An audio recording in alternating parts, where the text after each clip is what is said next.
दुनिया की सबसे बड़ी खबर पर सबसे पहले एबीपी न्यूज ने आपको अपडेट दिया। सबसे पहले एबीपी न्यूज पर आपने ये बड़ी खबर देखी। आपको बता दें कि अल-कायदा का सरगना अल-जवाहिरी मारा गया है।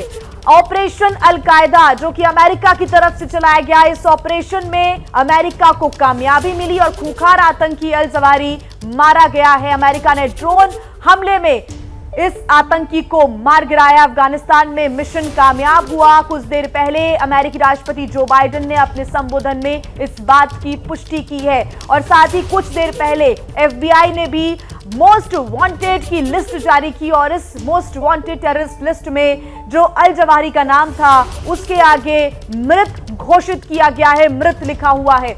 और इसी एफबीआई की लिस्ट में एक और नाम है सैफ अल-आदेल का। इसी शख्स को अब बना दिया गया है सरगना अल-कायदा का। लगातार हर पल अपडेट मिल रहा है, आप तक हम पहुंचा रहे हैं।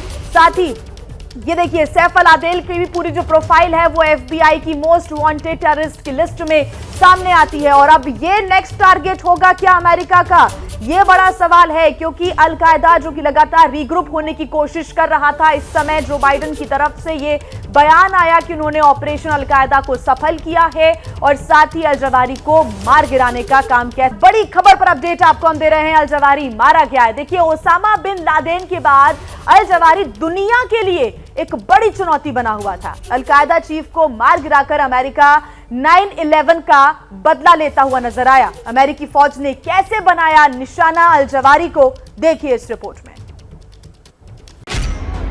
इस तस्वीर ने पूरी दुनिया को झकझोर कर रख दिया था।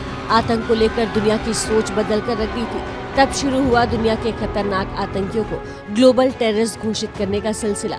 ओसामा बिन लादेन के बाद ग्लोबल टेररिस्ट की इस फहरिस्त में नंबर 2 पर था अयमान अल-जवाहिरी। मारा गया 9/11 का मास्टरमाइंड। 9/11 हमले की प्लानिंग और उसकी प्लानिंग को अंजाम तक पहुंचाने में अल-जवाहिरी की भूमिका काफी अहम थी। ओसामा बिन लादेन के बाद अल-कायदा के दूसरे चीफ अल-जवाहिरी को मार गिराकर अमेरिका ने बड़ी सफलता हासिल की है। United States successfully concluded an airstrike in Kabul, Afghanistan that killed the emir of Al-Qaeda, Ayman al-Zawahiri. You know, Zawahiri was bin Laden's leader. He was with him the whole time. He was his number 2 man, his deputy at the time the terrorist attack of 9/11. He was deeply involved in the planning of 9/11. One of the most responsible for the attacks that murdered 2,977 people on American soil. For decades, he was the mastermind behind attacks against Americans. दुनिया को डराने वाले खूंखार आतंकी ने खुद को छिपाने के लिए इस घर को ठिकाना बना रखा था। अल-जवाहिरी काबुल के इस छोटे से घर में छिपा हुआ था। इस घर में छिपे होने की भनक सीआईए को लग गई। खबर मिलते ही सीआईए ने 31 जुलाई 2022 की सुबह 6:18 पर कार्रवाई शुरू की। अल-जवाहिरी को उसके अंजाम तक पहुंचाने के लिए ड्रोन का इस्तेमाल किया गया। जिस वक्त ड्रोन से हमला किया गया उस वक्त अल-जवाहिरी बालकनी में टहल रहा था।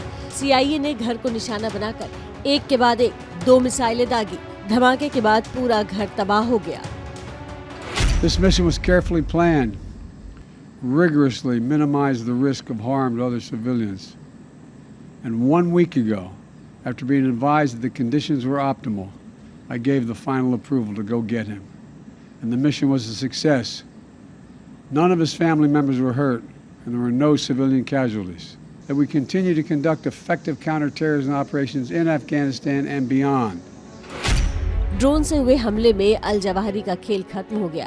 इस ऑपरेशन से कई सवाल खड़े हो रहे हैं। अफगानिस्तान छोड़ने से पहले अमेरिका और तालिबान के बीच समझौता हुआ था। समझौते के मुताबिक तालिबान किसी आतंकी को पनाह नहीं देगा। फिर सवाल उठता है कि अमेरिका का कट्टर दुश्मन काबुल कैसे पहुंचा? क्या तालिबान आतंकियों का पनाहगार बन गया है? तालिबान ने अमेरिकी हमले की आलोचना की है। क्या मजबूरी है मेरी, बताइए। मैं अभी आपको बताती हूँ कि मैंने ओए होए होए होए नमकीन के चटकारे लेते हुए टकटकी मार के डिबेट शो को पॉज रिपीट कर कर के देख रहे हैं जोगिंदर जी।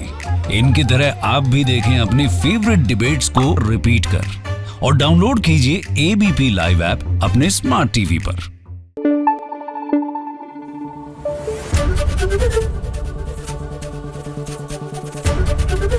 एबीपी न्यूज आपको रखे आगे।